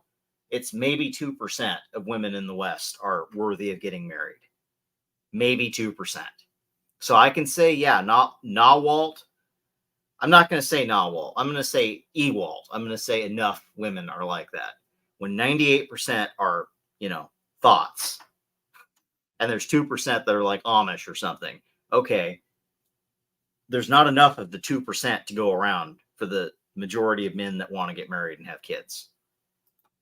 Okay. Well, then I'm sure you'll see a spike in the men signing up. No, for I agree that there's a great deal of selfishness and liberalism, but I think that's the view that you are articulating, and the view of the red pill people is basically a view that presumes a liberal, secular, individualist anthropology that is. I mean, I can't say if Pearly speaks for red pill or not, but Pearly doesn't speak for MGTOW for sure. Contrary to natural reason. I don't know that she should be speaking for the manosphere because she's not a man either. So I'm just saying. And the flourishing of men. No, I would disagree with that. How am I wrong? You're saying men ought to just pursue their own interests regardless of, say, I think nature. when you have a smoking gun, I mean, that's essentially what it, like, I tell you these stories and you just say, sign up anyways. I'm saying be prudent, but I'm saying be prudent in everything in life. You could get in a car and get.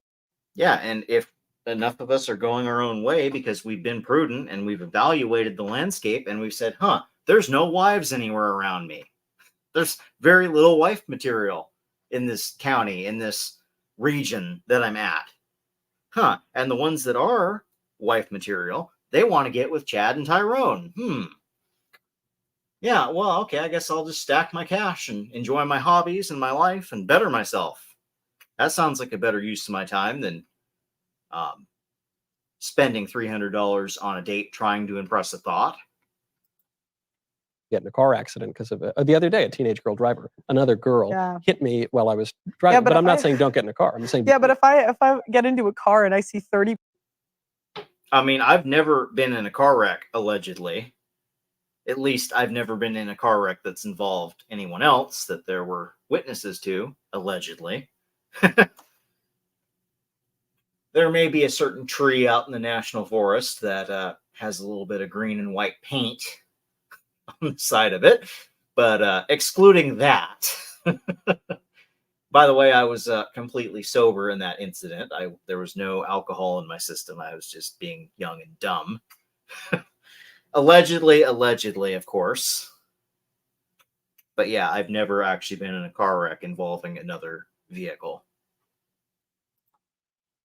30% of people crashing, I'm not getting into that car, regardless of the 10% of people that. And incidentally, when I hit that mud puddle, allegedly, I said, "Oh Jesus," but I wasn't saying it very reverently at the time. But I think the Lord understood, because I could have gone down a hill and died, and I didn't. I got kind of hung up on a tree instead. So I was just driving a little bit fast for the conditions. Allegedly, of course. Succeed. But then even further, to use your airplane analogy, I guess the difference is getting on an airplane. The other time I allegedly wrecked that truck. The other time it was somebody had their high beams, and I kind of got blinded a little bit, and the road was slick, and I went off the road. But I don't know that I wrecked the truck too bad, because I drove off. So landed in the mud, or landed in the ditch on the side of the road, but I did drive away, so didn't wreck it too bad. Had a log. I was carrying firewood, carrying logs I was going to cut up for firewood, and I had one of those go through my back windshield and come through.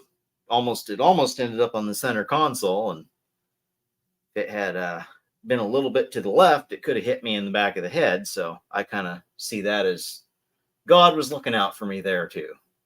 Wasn't my time to go yet. So allegedly, I don't think the insurance company is listening. Probably not. Airplane and going to Hawaii would be a nice thing to do, and I might like to do it sometime. Getting married and having children is not merely a nice thing to do that I might, in my subjective preferences, like to engage in, but it is an aspect of my nature. It is an aspect of my purpose to which I am aimed. That's the difference. That's why I say. Do you think men's masculinity comes from marriage? I think men's masculinity and virility comes from their nature as men. Do you think? But you don't think it comes from marriage? I think that marriage fulfills a man's purpose, and in as much as he is more a man, the more it doesn't fulfill every man's purpose, Michael. Maybe it fulfills your purpose. I don't know if Chronic originated this phrase, but a man without purpose finds it in women. I've heard Chronic say that, but I don't know that he originated it. So, a man without purpose finds it in women. Exhibit A. Or he fulfills. Do you think marriage? You think marriage is a man's purpose? I think that man's ultimate purpose is to know God and to serve Him in this world and enjoy Him forever in eternity. Okay. But it wouldn't be. But subsidiary aspects of that would be for.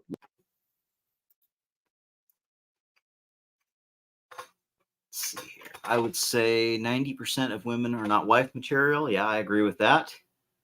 Not enough virtuous, healthy, fertile women to go around. Exactly my point, Raisin.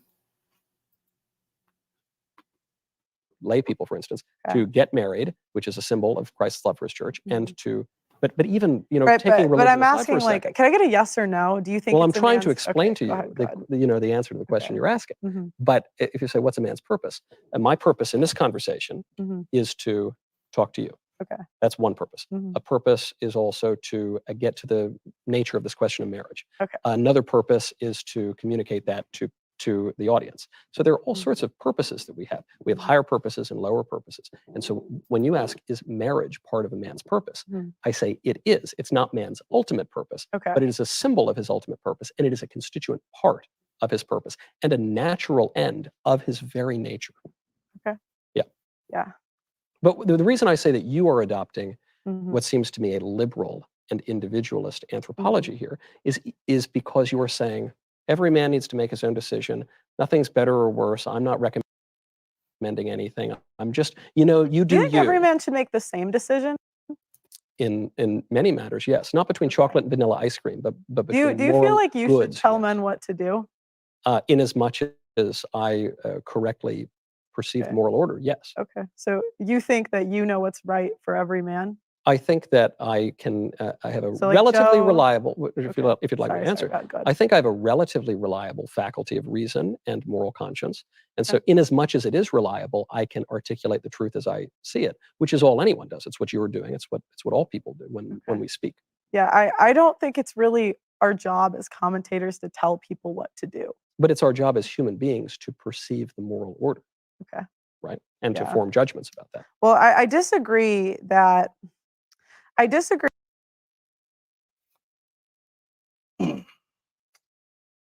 When you say it's the equivalent of feminism, because right I'm now, saying right, it's the equivalent of right, what you're articulating is a liberal and individualist view, and therefore it's I don't know. Liberals seem like they're all on board with communism these days. That's not really about individualism. That's about the collective. similar to feminism. I would say that right now marriage is a feminist institution. Not mine. Right? Well, if your wife Well, lucky you, Michael. Not mine. Lucky you. decides tomorrow she wants to leave you, it will be. The divorce, I'm laws not are informed by feminism. correct, Yeah. correct. And so but marriage is regardless, marriage is a natural institution that predates the states that currently. Right, but there is no way for you to get married in this country and have children and not be a part of the institution of marriage legally. Yeah, you have to sign up for the marital. Though you can mitigate risk even by. So there's a whole business of lawyers making money off of marriage, of feminist women's shelters making money off of marriage, and you're saying, sign up anyway. And I think I would disagree that it's feminist because what you're saying is. That's pretty much what he's saying. Remember, Mr. Conservative here, Mr. Michael Knowles, this is his wife. She didn't even take your last name, Michael. Like, that would not be acceptable to me if I was going to get married. A ship can't have two captains.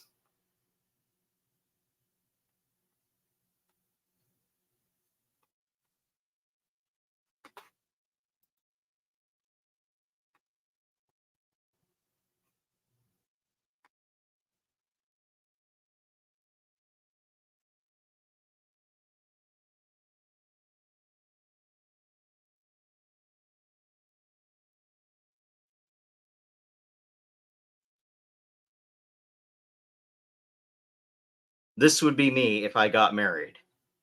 This is my opinion right here.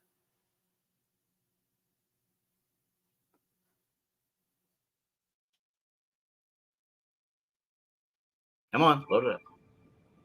Look at me, sure. Look at me, sure. I'm the captain now. Yes, that's me. If I got married, that's me. Look at me. I am the captain now. A ship can't have two captains.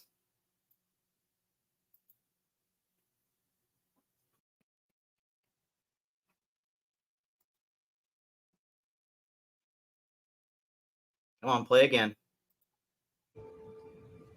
Look at me, sure. Look at me, sure. I'm the captain now. I am the captain now.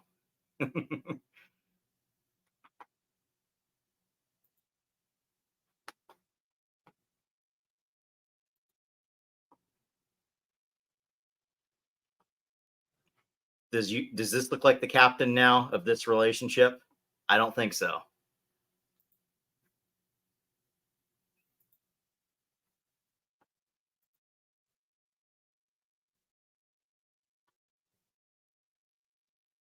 Sign up for the institution that is run by feminists. Well, I guess you're putting those words in my mouth. Sign up anyway. What I am saying is men ought to do the right thing.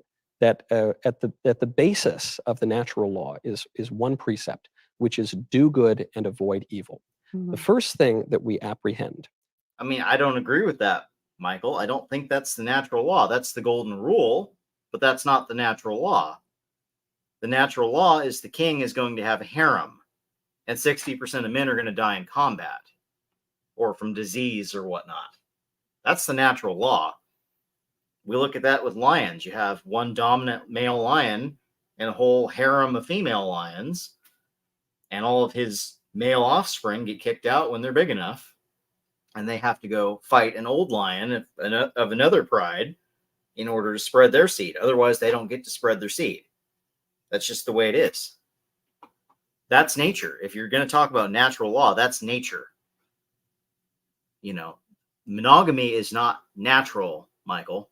This is a human institution that we've done because we wanted civilization. Is being, right? Is existence. And it's been destroyed. It's been pretty well eroded, and so we kind of are seeing the collapse of civilization now. The next thing that we apprehend, and this is the first thing we apprehend through our practical reason, which is oriented toward action, is good. Doing good. When you do something, you want to do good and you want to avoid evil. And so what I'm saying is that marriage and family, the end of marriage being the begetting and education of children, and secondarily the mutual support of the spouses, is good for man. So I'm not saying this isn't Michael's crazy view. I'm saying this is a natural part. It's why this has existed throughout all of human society everywhere, and it's why we are all inclined to do it, whether or not Pearl or Michael wants it. Okay, so do you think it's wrong if a man wants to build a business? And Depends what the business is. He doesn't. Okay, but whatever. And instead of pursuing women, he pursues his business. Instead of pursuing a marriage and a family. I think it would be a mistake for a man to pursue material good to the exclusion of better goods. Okay, what about coaching? What about teaching? Like, why? I think our jobs in the commercial economy are good things, but I think modern liberalism and individual anthropologies make an idol out of that, and that is to the harm of men. We shouldn't make an idol out of our jobs. I like my job a lot, but it's not my whole life. And the other problem you get into is, again, just because a man has kids, it doesn't mean that the kids will. I mean, you have men raising kids that grow up to hate. I'm 34 raising. I mean, even in the story that I showed it's bad, you. Yeah, it's bad. Within marriage or divorce, you mean? Both. Both. I've seen kids get alienated from their fathers. How? That are in the same household. It happens all the time. Happen? I agree, it happens. Well, I mean, the man's working, and so the mom spends more time with the kids. The mom's talking all day in the kid's ear. It's a really sad So you're saying thing. the mom hates the dad? Yeah. That seems to be a problem that predates the alienation. No, it totally is. It totally is. And and the schools and the TV and everyone says the men are dolts and idiots. Yeah, I agree. That's terrible. Yeah, all of it. It's almost like the culture is toxic towards like the nuclear family, the traditional marriage. It's almost like the whole culture is toxic towards it, Michael. Yeah, but that's my point, is just because a man has kids, it doesn't mean his legacy will live on. No, again, I don't think the kids are the chief end of man in the world, but I do think it is an important aspect of it and an expression of it. And you can raise kids who are likely not to hate you. There are things that you can do and things that you can avoid that will increase that likelihood. I mean, that's. I mean, it's still a chance, Michael. Just like it's still a chance you'll get divorced. True, but there's no guarantees, and I think no guarantees of anything in this life. And I think it's a higher risk. There is a guarantee, Michael. If you live in a civilized country and you work and you make money, you're going to have to pay taxes of some form, and you are going to die. Those are guaranteed. And I think I would really encourage you to spend a couple days in family court. I think it would really. Yeah, I mean, I've had close friends who have been in brutal divorces. I mean, I've seen a little bit of it up close. It's dreadful. Yeah, and at times, they didn't really do anything wrong. Yeah, they've all done something. If women. Yeah, it's all their fault, huh, Michael? It's all the men's fault, always. Feel like leaving, they can leave. We can leave. They can, but how does the marriage break down? It's like Hemingway describes bankruptcy in The Sun Also Rises. Happens gradually and then suddenly. So it seems to me, I'm not letting women off the hook. Sometimes crazy, feminist ladies go nuts and divorce their husbands and poison, the kids against their father, and they do all sorts of terrible things.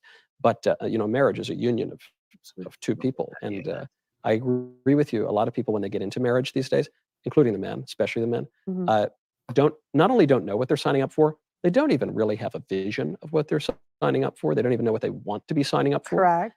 And so that's a mistake. That's an error on the part of the men often and of the women. But the men are the head of the household, so more responsibility falls onto them. And then the way they're supposed to be the head of the household, but we live in a society where the government kind of has taken that role over, Michael. They lead their lives, I would say. But do they get authority too? Who do they give authority to? No, do the men have authority in their own households? Nope. The good marriages, they do. Would you say that's in good marriages, like mine? Yeah, I'm Michael Knowles. I'm in a good marriage. I can party in my house. I mean, he's a little while ago, he was against paternity tests being mandatory. So he's okay with his wife cucking him, apparently. So, yeah, sure, you've got authority in your house. Right. Right, Michael. That's the majority. Well, I don't know. I mean, these days people say that two men can be married. So, people are very confused about what marriage is. And what's the divorce rate of two fagots being married? What's the divorce rate? It's like 16%. You know what? Let's look that up. Let's share this tab instead.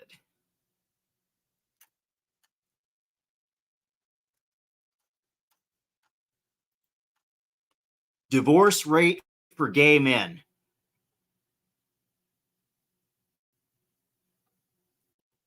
Oh, whoa, whoa. 2% of gay male couples dissolve their unions. 2%. I thought it was 16%. I don't know where I got that from. Divorce rate for gay women. What's the rate for them? Let's just see.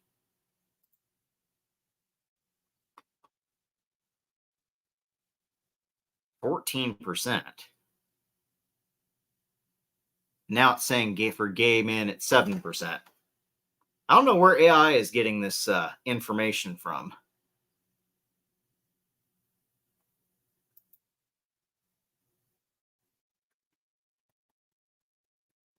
From the Netherlands is what's highlighted. What the hell? Maybe I need to put in US. That's probably what I need to put.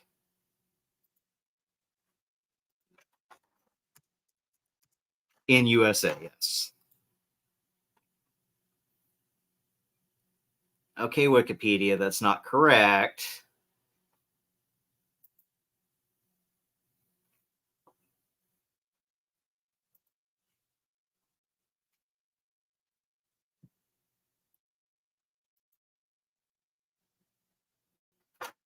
I don't think it's as low as 2% for gay men, but I've heard it's like 16% for them. Divorce rates in the United States. Let's see.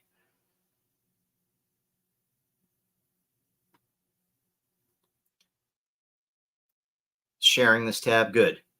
Women initiate around 69% of divorce proceedings. Average marital length. Maine and West Virginia have the longest marriages, averaging around 22.3 years. Alaska and Nevada have the shortest marriages at 16.3 and 17.2, respectively. Interesting. So I wonder where Pearly got her number saying 7 years.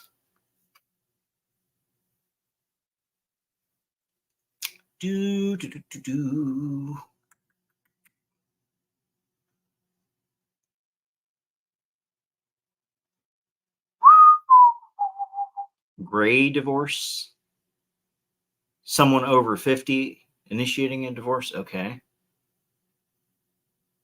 Divorce rate by race.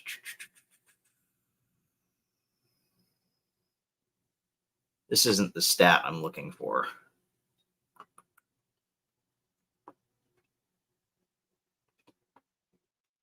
Oh, here we go.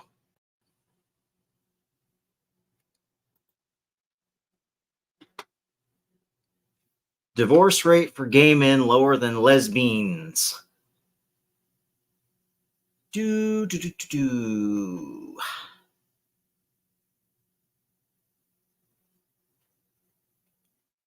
fagots, it's 28%. It's 72% for lesbians. That's what, like 55% for normal couples?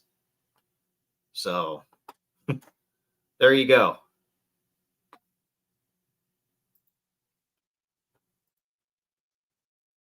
Yeah, but in the real marriages and the flourishing marriages. So you had the one stat that said 2%. You had the one stat that said 28%. I've heard 16% for the fagots. So I guess that's probably where it's at. I don't know. Got new comments. What do we got? Nothing makes sense anymore. Yeah. I think monogamy is natural in humans. Ones that aren't brainwashed out of it. Yeah.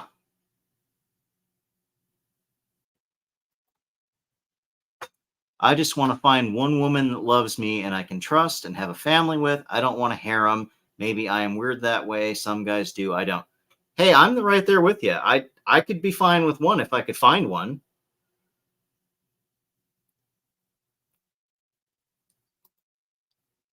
I don't even know where to look for dates these days. Sorry, I can't help with that. Lesbians don't like each other. Yeah, that's kind of the point. Start looking for places where you can go do stuff. Keep going back to the places where you see girls, talk to them. Yeah, it could be a good strategy. I have one friend who goes into bars but does not like the idea of dating girls he's met at a bar. I keep telling him to get to know them anyway. They will have friends who you'll meet who don't go to the bars. I don't drink. Well, I drink, but I drink at home. I don't drink that much anymore, but I used to drink a lot more, but I don't really drink much in bars. Like, I can probably count on one hand the number of drinks I've had at a bar. My point was that even just ending up only friends with a chick usually leads to meeting several others. Well, it's probably some good advice. All right, let's finish up with Michael. Marriages. Yeah, the men do have a What headship. what percent of marriages do you think are happy after 50 years? Well, all I have to go by is the My parents are around 40. I think they're around 40 years old with theirs, and they do seem like they're genuinely happy. General Social Survey and some of the Chicago studies that come as a result of that. And the evidence is that, according to... I can't say I know too many other couples that have been married that long, and I can't say I know that many couples that are happily married. Statistics and social 50% divorce. Yeah, granted, anywhere from 40 to 50% divorce. Yeah. But nevertheless, according to the GSS, which is probably the biggest data set we have on this, the happiest people are men and women married with children, followed by men and women married without children. Well, I'll come to that. Okay. Followed by divorced parents without children, followed by divorced parents with children. And one Chicago study from last year showed... I think we're going to call this right there. Let's see, we got a funny here. Thought this was a funny clip. I don't know if this is real or not. This could be real in the Ukraine, I guess.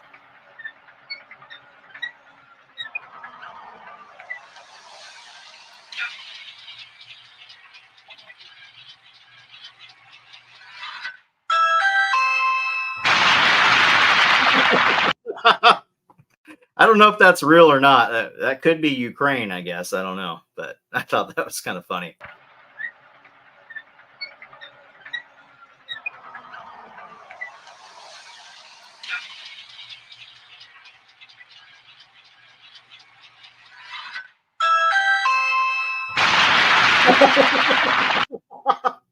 Let's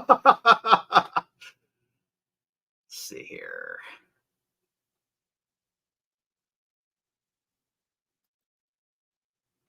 This is a video that popped up. I think this will be a good one to cover. It's a short one here. Oops, got rid of the share.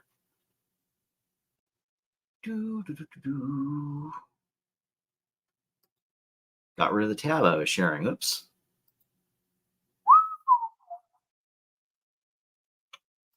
There we go.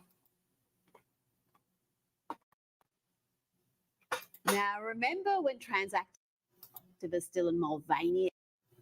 I think this lady must have had a cleft palate when she was a kid, because I keep saying a real deep crease. Let's see if we can blow this up a little bit.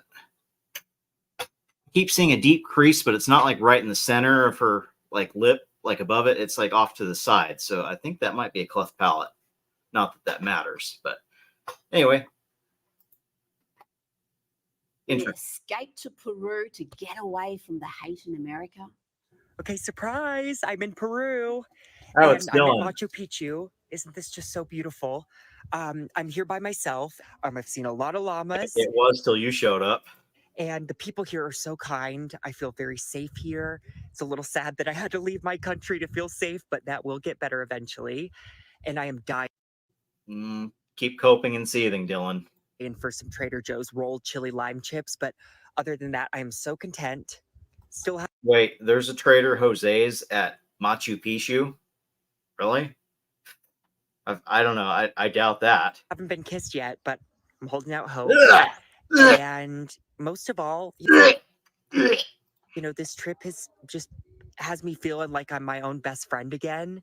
And that is the best feeling in the world. And I hope that you feel that way about yourself too. But we haven't heard from Dylan since Peru. Oh, maybe I was wrong. Maybe she doesn't have a clef. Maybe not. It just looked like one of those commercials you see where they're asking for charity, and before and after the little kid's got a clef, and then you see that it's been healed. It looked like it was off center. I guess I might be wrong. She might have still had one. I don't know. Hard to say. Officially classified transgender, non-binary, and intersex people as mentally ill. It's a decision. I only brought that up because my grandmother had one. So anyway, I just thought it was interesting. That has been slammed by LGBTQ plus activist groups across Peru, who say it is a major step backward in the fight for their rights and safety. Based Peru. All right, New York Post. I'll have to look that article up. That'll be interesting to respond to. Now to an old ad that has gone viral again, and one can understand why. Here is a Malaysian shampoo commercial that is, well, it's different.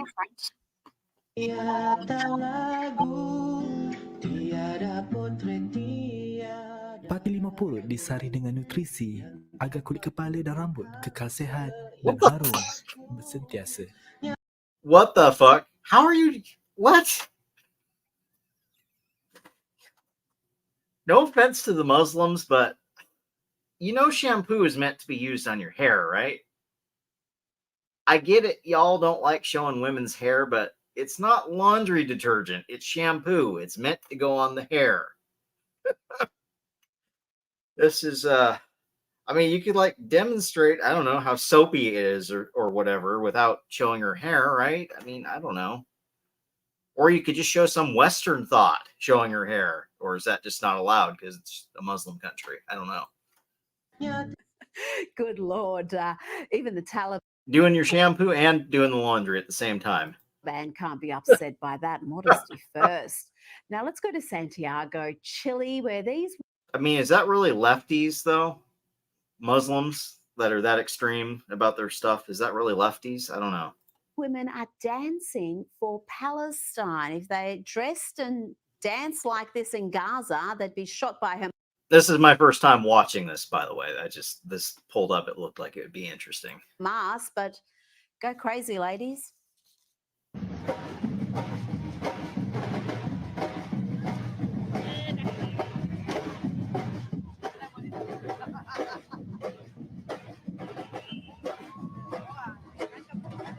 Was this doing the swim? What do you call that dance? Swimming? What is that?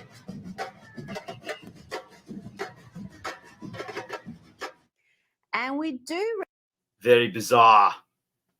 regularly feature the ladies of The View in this portion of the show. They say Oh, so many why? stupid things, but it's not just the Must we feature the ladies of The View? Okay.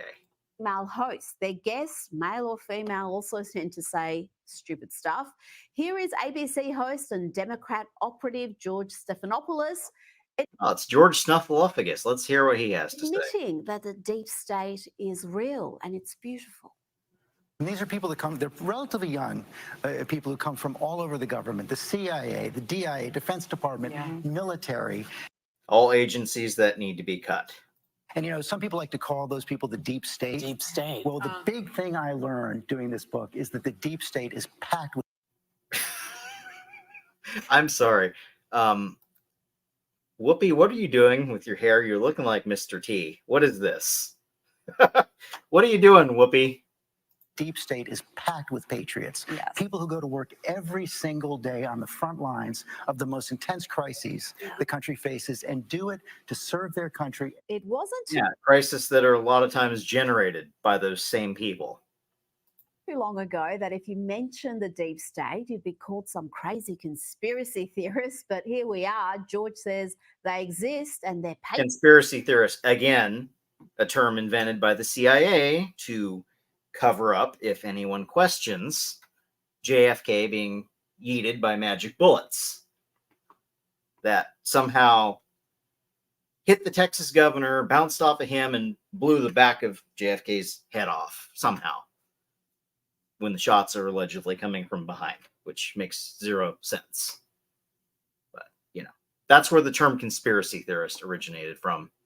Anyone that said there was a second, you know, long distance hole puncher with a submachine gun on the grassy knoll, anyone that said that, oh, you're a conspiracy theorist, even though there's multiple witnesses claiming that. But anyway. Patriots who hate America. Now to a couple of funny comics who are off the left, but they're still droll and clever and generally liked by all sides of politics.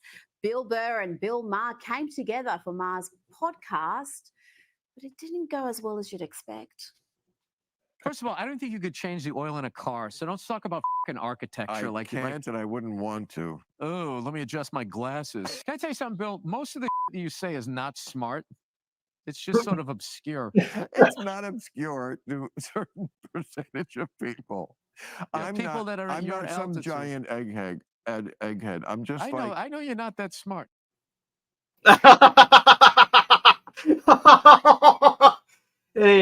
Yeah, he's not as smart as he thinks he is. Those two don't seem to like each other. I don't think that whole weirdly passive-aggressive dynamic was put on. It seemed real to me. Oh, good heavens, what the hell is that shit? I'm not even... Whoop.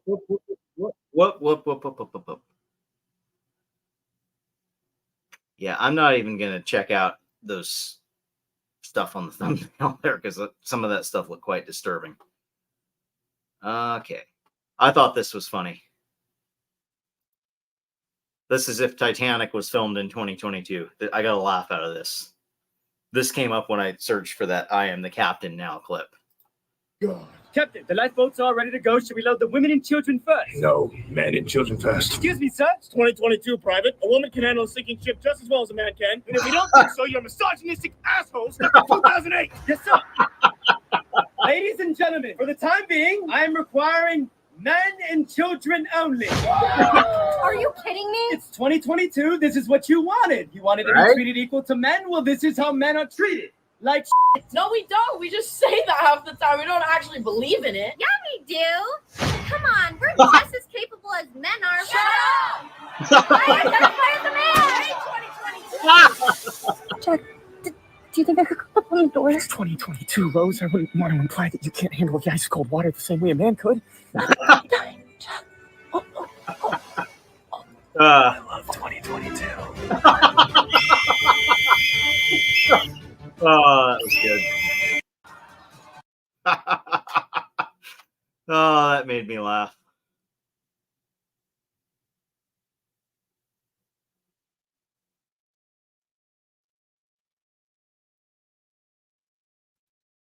All right, close this one out.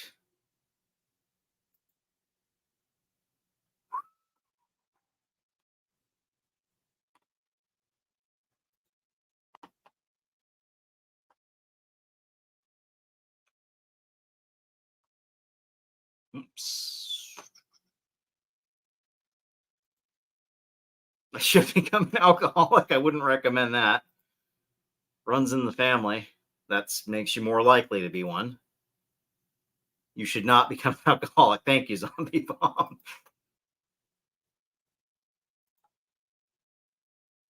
Maybe you should learn to play pool, though. Some people only go for the pool tables. Yeah, most bars tend to have pool tables. I've never really been good at it, but I've never really gotten a chance to practice it very much. I used to play pool by myself at the rec center. I ran the table a few times. Well, yeah, you would if you're playing against yourself. I don't know what that means. Yeah, okay. Oh, I know what that means now.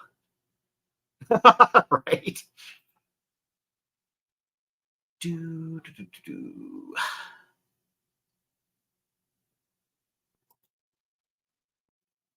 Yeah, I do too.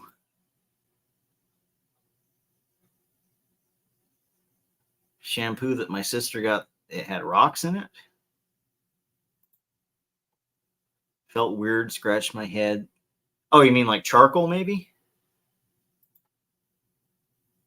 I think the driver JFK. Yeah, maybe. Well, thank you, Raisin. I appreciate that. I am confused by the rock shampoo. Is that real? It was like sand. Okay. All right, I got a soundbite I'm going to put together real quick. Oops, I need to share it.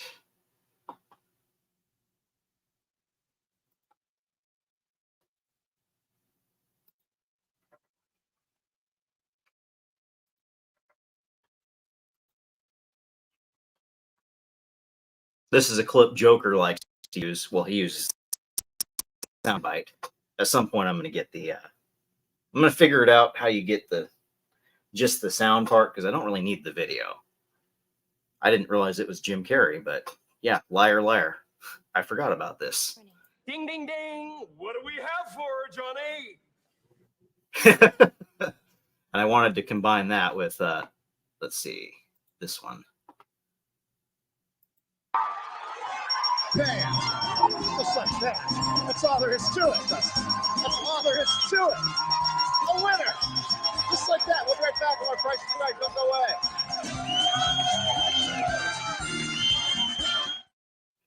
away. Yeah, I'm going to combine those into a soundbite.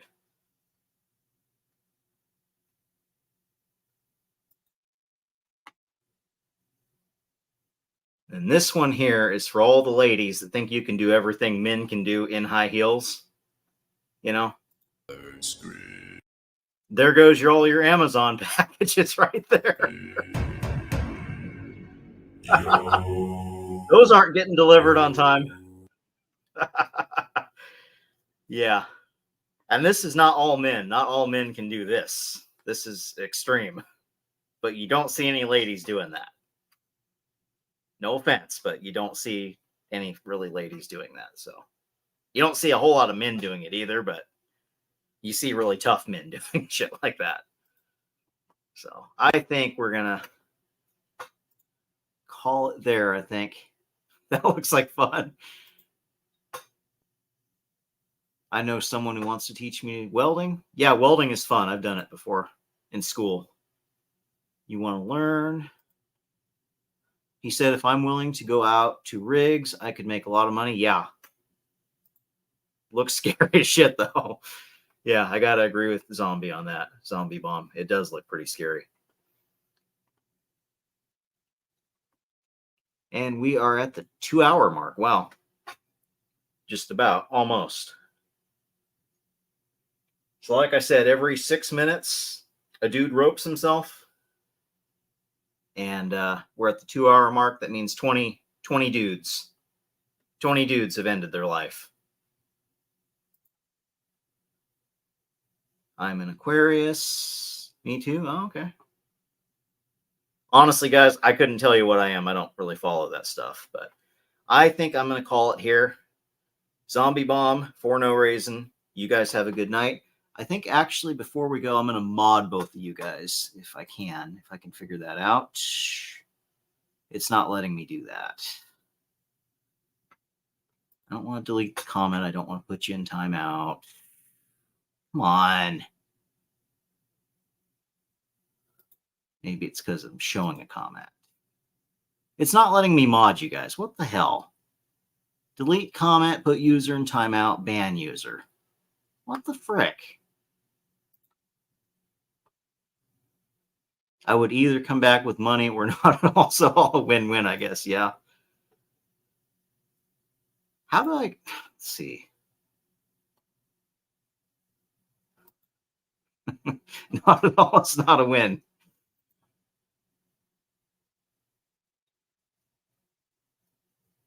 I don't know. Maybe my channel's not big enough. It won't let me mod people, I guess. I don't want to put you in timeout. I don't want to delete the comment. I don't want to ban you. Huh. I don't know. Weird. Huh.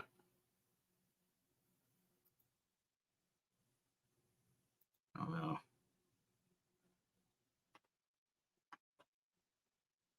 I guess I'm not big enough to have mods yet. All right, guys. I'm going to end it here. Y'all have a good night. Take it easy.